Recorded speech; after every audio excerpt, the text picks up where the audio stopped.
Hello everybody, welcome to my channel. This is Professor Ivneet. So today I am going to teach you contract of sale क्या होता है और उसके क्या essential elements होते हैं. इससे पहले भी मैंने बिजनेस लॉ की बहुत सी वीडियोस बनाई हैं. अगर आप लोगों ने वो वीडियोस नहीं देखी हैं तो मैं उस सारी वीडियोस की जो प्लेलिस्ट है उसका लिंक ऊपर आई बटन, नीचे डिस्क्रिप्शन बॉक्स और पिन कमेंट्स में दे दूंगी, तो आप चेक कर लीजिएगा. So without wasting any time let's get started. Contract of sale, ये जो कॉन्ट्रैक्ट ऑफ सेल है ये हमारा सेल ऑफ गुड्स एक्ट 1930 के अंडर आता है और ये एक्ट इंडिया में 1 जुलाई 1930 को आया था. ठीक है, तो अब क्या होता है ये कॉन्ट्रैक्ट ऑफ सेल? तो ये सेक्शन 4 सबसेक्शन 1 के अंडर इसकी डेफिनेशन गिवन है. A contract of sale of goods is a contract whereby the seller transfers और agrees to transfers the property in goods to the buyer for a certain price. Contract of sale एक ऐसा contract है जिसमें जो seller है वो transfer करता है प्रॉपर्टी इन गुड्स. प्रॉपर्टी का मतलब लॉ की लैंग्वेज में ओनरशिप होता है. अगर आप लोग मेरी वीडियोस देखते हो तो मैं हमेशा अपनी हर वीडियो में बताती हूँ कि जहां पर भी लॉ में प्रॉपर्टी वर्ड आए इट मीन्स ओनरशिप. ठीक है, तो सेल के कॉन्ट्रैक्ट में क्या होता है कि सेलर या तो उसी समय सेल कर देता है गुड्स को और उसी समय ओनरशिप दे देता है बायर को, तो वो सेल हो गई, या फिर वो एग्रीमेंट करता है कि वो फ्यूचर डेट में अपने गुड्स को बायर को सेल करेगा फॉर ए सर्टेन प्राइस, मतलब कोई प्राइस जो है वो फिक्स कर लिया जाता है. ठीक है, तो वो हो गया हमारा कॉन्ट्रैक्ट ऑफ सेल. तो जो कॉन्ट्रैक्ट ऑफ सेल है ये एक वाइड टर्म है, इसमें सेल भी इंक्लूड होती है और एग्रीमेंट टू सेल भी इंक्लूड होता है. ओके, और जो सेल और एग्रीमेंट टू सेल इन दोनों में क्या डिफरेंस होता है इसकी भी मैंने अलग से एक वीडियो बनाई है प्रॉपर, जिसमें मैंने डिफरेंस दिया है. उसका लिंक मैं आपको डिस्क्रिप्शन बॉक्स में दे दूंगी, तो आप देख लीजिएगा. अब आ जाओ sale and agreement to cell.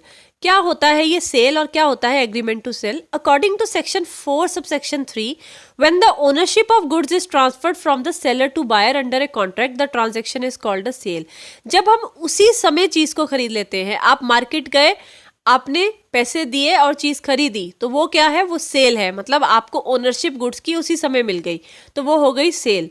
लेकिन जब गुड्स की जो ओनरशिप है वो फ्यूचर डेट पे मिलती है, मींस हम ओनर फ्यूचर डेट में बनते हैं या फिर किसी कंडीशन के फुलफिल होने पे ही सेल होती है, तो उसे हम एग्रीमेंट टू सेल कहते हैं. मींस आज ओनरशिप ट्रांसफर नहीं हुई है, सेलर और बायर ने कोई एग्रीमेंट किया है कि जो सेलर है वो फ्यूचर डेट पे बायर को गुड्स को बेचेगा.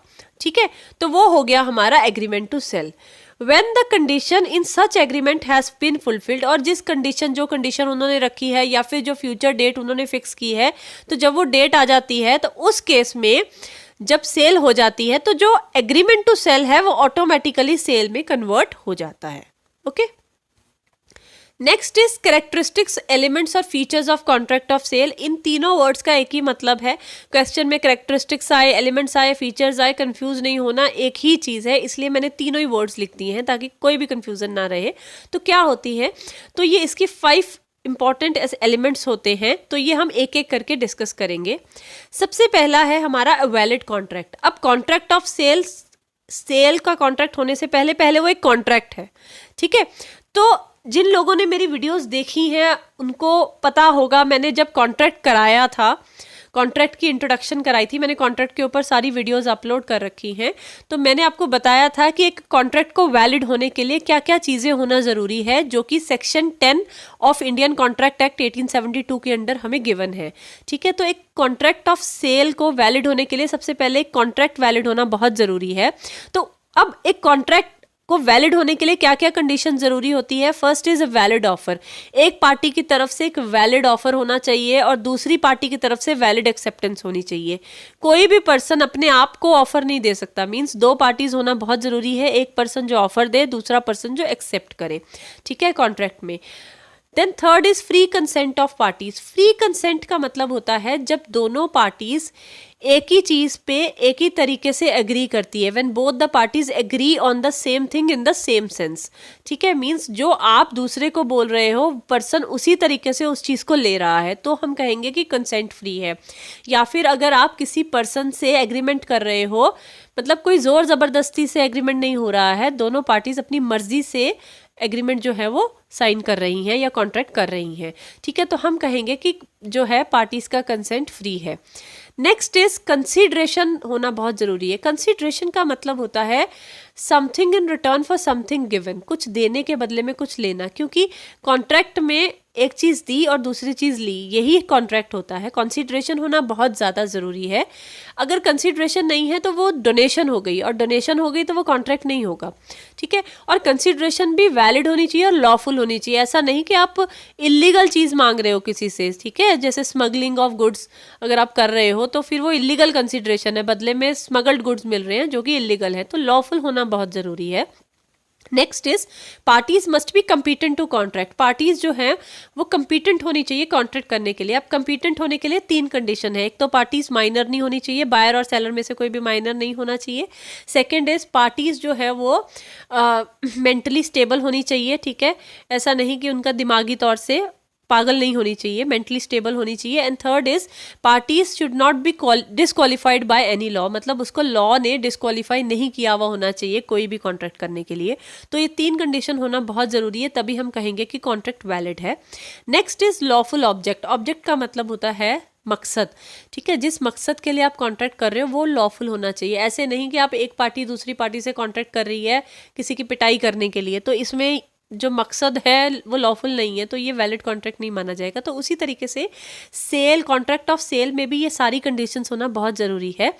इन सारे को मैंने बहुत शॉर्ट में एक्सप्लेन कर दिया है, अदरवाइज मैंने इन सब के ऊपर मेरा एक वीडियो है, ठीक है, इन पूरे चैप्टर्स को मैंने कवर अप करा है, आप मेरी प्लेलिस्ट में चेक कर लीजिएगा, ठीक है, आई बटन और पिन कमेंट में मिल जाएगी आपको। ओके, तो कॉन्ट्रैक्ट ऑफ सेल सबसे पहले एक वैलिड कॉन्ट्रैक्ट होना चाहिए, और कॉन्ट्रैक्ट ऑफ सेल एक्सप्रेस भी हो सकता है और इम्प्लाइड भी हो सकता है। एक्सप्रेस का मतलब होता है कि आप ओरली कॉन्ट्रैक्ट कर रहे हो या फिर रिटन फॉर्म में कॉन्ट्रैक्ट कर रहे हो। इम्प्लाइड का मतलब होता है आप ओरली या रिटन फॉर्म में कॉन्ट्रैक्ट नहीं करते, लेकिन आपके सर्कमस्टांसिस या आपके बिहेवियर से पता लग जाता है कि आप जो है वो कॉन्ट्रैक्ट में एंटर कर गए हो। ओके, नेक्स्ट कंडीशन क्या है कि कॉन्ट्रैक्ट ऑफ सेल में 2 पार्टीज होना बहुत ज़रूरी है, क्योंकि कोई भी पर्सन अपनी ही चीज़ अपने आप को तो नहीं बेच सकता ना, तो 2 पार्टीज होना बहुत ज़रूरी है। एक है बायर और second is seller. Like in other contract, a contract of sale also has 2 parties, ठीक है। The person who buys the goods और makes an agreement to buy, जो पर्सन गुड्स को खरीदता है या फिर एग्रीमेंट करता है कि वो फ्यूचर डेट पे खरीदेगा, तो उसे हम बायर कहते हैं। और जो पर्सन गुड्स को सेल करता है और या फिर एग्रीमेंट करता है कि वो फ्यूचर डेट पे सेल करेगा बायर को गुड्स, तो उसे हम सेलर बोलते हैं। Okay, the 2 parties that is the buyer and the seller are the 2 different persons. ये 2 डिफरेंट पर्सन्स होने चाहिए। A person obviously can not buy something from himself. एक पर्सन अपने आप से ही चीज़ नहीं खरीद सकता। ओके, तो 2 पार्टीज होना बहुत ज़रूरी है। बट इस केस में भी कुछ एक्सेप्शन है जहाँ पे सेम पर्सन बायर और परचेजर और सेलर हो सकता है। वो कौन कौन सी एक्सेप्शन है? Where a person's goods are sold in execution of decree, he may himself buy them.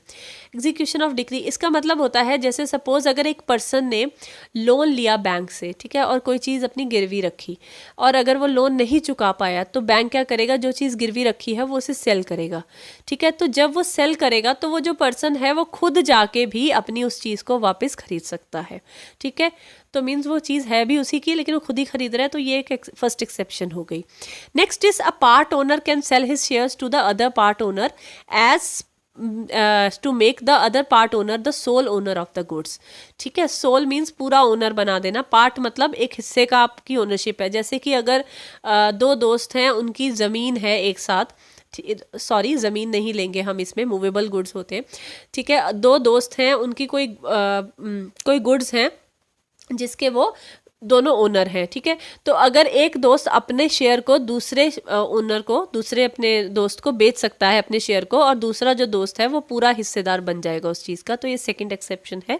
Then second is when the pawnee sells the goods placed with him on the non payment of bill money, the pawnor may himself buy such goods. Pawnee वो होता है जिसके पास आप, जैसे अगर आपको कोई पैसे चाहिए तो आप अपनी चीज़ जाके गिरवी रखोगे पॉनी के पास, ठीक है, और जब आपके पास पैसे होंगे आप उसे पैसे देके अपनी गिरवी रखी हुई चीज़ वापस ले लोगे। लेकिन अगर जो पॉनर है वो पैसे नहीं दे पाता है, तो पॉनी के पास जो गुड्स गिरवी रखे होते हैं वो उसे सेल कर देता है, ठीक है। तो जब वो उसे सेल करता है उसके पास हक होता है कि वो बेच के अपने पैसों को रिकवर कर सकता है। तो जो पॉनर है, अगर सपोज उसके पास बाद में पैसे आ गए और जब सेल हो रही है वो गुड्स, तो वो अपने गुड्स को जाके खुद ही खरीद सकता है। Then next is a partner may also buy the goods from the firm in which he is a partner and vice versa. तो जो एक पार्टनर है वो भी जो गुड्स हैं फर्म के वो खुद खरीद सकता है, ठीक है। Then next is in case there is a sale by auction, अगर ऑक्शन में सेल हो रही है, ऑक्शन मीन्स नीलामी, ठीक है। जब अगर किसी चीज़ की अपने आपके गुड्स की नीलामी हो रही है तो जो सेलर है वो रिजर्व रख सकता है अपने राइट को, वो अपने ही गुड्स को वापस खरीद सकता है। लेकिन ऑक्शन में मतलब नीलामी में उसी के गुड्स नीलाम हो रहे हैं तो वो अपने ही गुड्स को वापस खरीद सकता है, लेकिन ये करने से पहले उसे बताना पड़ेगा कि मैं अपने गुड्स को खुद खरीदने का मतलब अपना राइट को रिजर्व करना पड़ता है, उसे बताना पड़ता है पहले कि मैं गुड्स खरीद रहा हूँ, अपने खरीद सकता हूँ, ठीक है। अब इसमें एक सिंपल सी एग्जांपल बताती हूँ ताकि आपको कभी भूले नहीं। आपने मूवी देखी होगी ओम जय जगदीश, उसमें भी ऐसा ही था कि लास्ट में वो अपना घर जो है वो खुद ही खरीद लेते हैं, ठीक है। तो ये हो गया हमारा सेल बाय ऑक्शन। तो ये जो है ये कुछ एक्सेप्शन है जहाँ पे बायर और the seller can be the same person, otherwise seller और बायर दोनों डिफरेंट पर्सन होना बहुत ज़रूरी है कॉन्ट्रैक्ट ऑफ सेल में, okay. Then next is goods. Goods बहुत इंपॉर्टेंट है कि अब गुड्स कौन से हैं। The subject matter of the contract of sale is essentially the goods, ठीक है। सेल जो होती है वो गुड्स की ही होती है, इसमें सर्विसेज इंक्लूडेड नहीं है, okay. So goods as per sale of goods act are movable property other than actionable claims and money. Goods जो होते हैं वो मूवेबल प्रॉपर्टी होते हैं।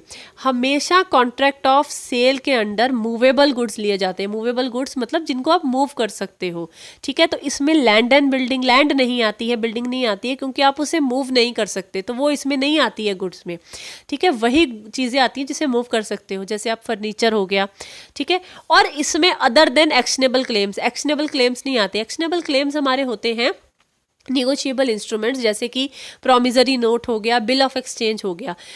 इनको हम असाइन करते हैं, ट्रांसफ़र करते हैं, एक पार्टी दूसरी पार्टी को ट्रांसफ़र करती है, चेक ट्रांसफ़र करती है या फिर बिल ऑफ एक्सचेंज ट्रांसफ़र करती है आगे, उसे बेचा नहीं जाता, सेल नहीं होती है। तो इस केस में गुड्स में वो इंक्लूड नहीं होते हैं, क्योंकि उसमें सेल नहीं होती, उसमें ट्रांसफ़र होती है और वो नेगोशिएबल इंस्ट्रूमेंट के अंडर आता है।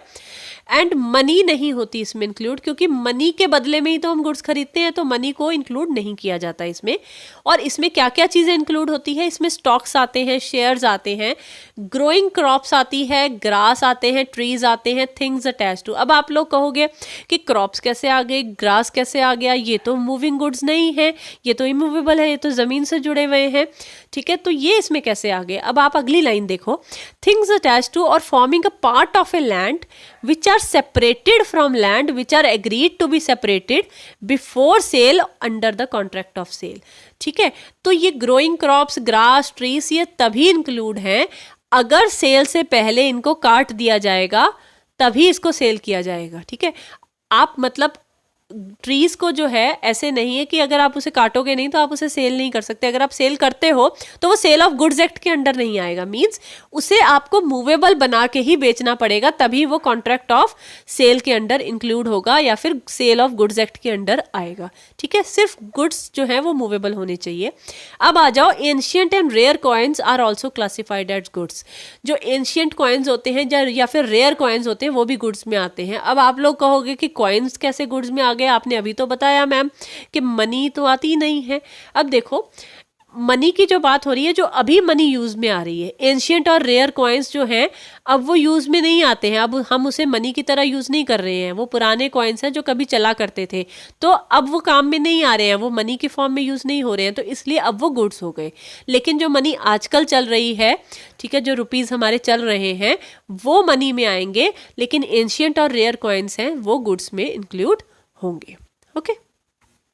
अब इसकी एक एग्जाम्पल देखो, where the trees were sold so that they were to be cut out and separated from land and taken away by the buyer, ठीक है। जब किसी को ट्रीज बेचे जाते हैं तो सेल करने से पहले उसे काटा जाता है और उसे बायर को दे दिया जाता है ताकि वो लेके जा सके उसे, तो मूवेबल बना दिया जाता है उसे सेल करने से पहले, ठीक है।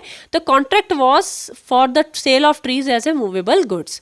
ओके, तो ये जो डिसाइड हुआ था ये Kursell versus timber operators and contract limited वाले केस में डिसाइड हुआ था।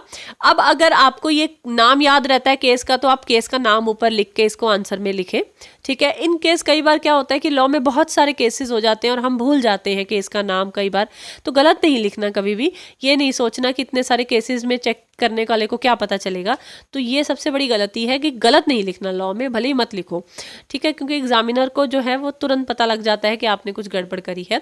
तो अगर आप केस का नाम भूल जाते हैं तो आप सिंपल एग्जाम्पल ऊपर लिख के आप उसको एग्जाम्पल की तरह बता सकते हैं। Okay, then next is price. Goods are always sold for a price. Goods जो है वो हमेशा प्राइस के लिए बेचे जाते हैं।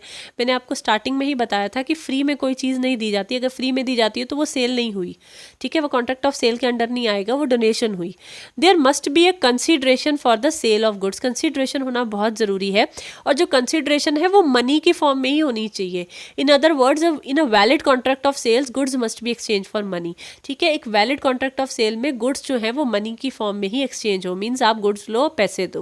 Okay, exchange of goods for goods is barter system. ये पहले चलता था जब गुड्स को गुड्स के बदले में एक्सचेंज किया जाता था। जैसे दो लोग आपस में कहते थे मैं तुम्हें चावल दे दूंगा, तुम मुझे गेहूं दे दो, ठीक है। तो ये क्या है, गुड्स को गुड्स के बदले में एक्सचेंज कर रहे हो, तो ये जो है वो कॉन्ट्रैक्ट ऑफ सेल के अंडर इंक्लूड नहीं है। ओके, ये हम सेल नहीं मानेंगे। But in the case of Eldridge versus Johnsons it was held that transaction partly for money and partly for goods was a sale. लेकिन अगर आप कोई भी ऐसी ट्रांजैक्शन कर रहे हो जिसमें आप दूसरे पर्सन को कुछ पैसे भी दे रहे हो और कुछ पुराने गुड्स भी दे रहे हो, तो फिर वो सेल होगी, ठीक है, ये नहीं है। बट ये है कि अगर आप बिल्कुल भी पैसे नहीं दे रहे, सिर्फ गुड्स के बदले में गुड्स एक्सचेंज कर रहे हो, तो वो सेल में इंक्लूड नहीं होगी। इसकी एक एग्जांपल है, जैसे कि आप लोगों ने सुना होगा, न्यूज़पेपर्स में भी आता है, हर जगह आता है कि आप पुराना फ्रिज दे जाइए और नया ले जाइए। तो इसका मतलब ये नहीं है कि वो आपसे पुराना फ्रिज ले लेंगे और बिल्कुल उसके बदले में साथ ही नया दे देंगे और कोई पैसे नहीं लेंगे, तो ऐसा मतलब नहीं होता। अब जैसे कि refrigerator company supplies a new refrigerator for ₹9,000 में वो फ्रिज दे रहे थे एक, ठीक है, in exchange of old refrigerator and 6,000 in cash, ठीक है। तो मतलब वो कह रहे थे कि अपना पुराना फ्रिज हमें दे जाओ और नया ले जाओ। अब नया फ्रिज 9,000 का है तो वो पुराना फ्रिज लेंगे और कुछ पैसों का आपको डिस्काउंट कर देंगे और 6,000 आपसे कैश ले लेंगे। तो ये जो है ये सेल ऑफ गुड्स के अंडर आएगी सेल। क्यों? क्योंकि इसमें मनी भी इन्वॉल्व है। अगर सपोज इसमें मनी इन्वॉल्व नहीं होती तो फिर ये सेल के अंडर नहीं आती, सेल ऑफ गुड्स एक्ट के अंदर कवर अप नहीं होती। Okay, then next is transfer of ownership. तो सेल को सेल कहने के लिए ओनरशिप ट्रांसफर होना बहुत ज़रूरी है, क्योंकि अगर ओनरशिप ट्रांसफर नहीं हुई तो सेल नहीं मानी जाएगी। It is essential that ownership of goods is transferred from the seller to the buyer. The transfer of ownership can be at any time, ठीक है, ये कभी भी ट्रांसफर हो सकती है। मतलब जिस समय आप गुड्स खरीदने गए उस समय भी ट्रांसफर, आप उसी समय खरीद सकते हो चीज़ को, या फिर फ्यूचर डेट पे ले सकते हो। अगर तो आप उसी समय चीज़ को खरीद लेते हो, जैसे आप मार्केट जाते हो, पैसे दिए चीज़ खरीदी, तो ये हो गई हमारी सेल, आपने उसी समय कर लिया। अगर आप फ्यूचर डेट में बोलते हो कि हाँ भाई मैं कल तुमसे खरीदूंगा, तो वो that is an agreement to sell, क्योंकि अभी ओनरशिप जो है वो हमारी ट्रांसफ़र नहीं हुई है, ठीक है। तो जैसे ही ओनरशिप ट्रांसफ़र होगी, एग्रीमेंट टू सेल जो है वो सेल में कन्वर्ट हो जाएगा, उसमें चेंज हो जाएगा। ओके, आई होप आपको आज का टॉपिक बिल्कुल क्लियर हो गया होगा। इन केस अगर आपको कोई डाउट है तो आप मुझे कमेंट सेक्शन में लिख सकते हैं। और हाँ, अगर आपको मेरा पढ़ाया हुआ समझ आता है और आप आगे फर्दर भी मुझसे पढ़ना चाहते हैं तो आप मेरी वीडियो को लाइक शेयर कर सकते हैं और मेरे चैनल को सब्सक्राइब कर सकते हैं। So thank you.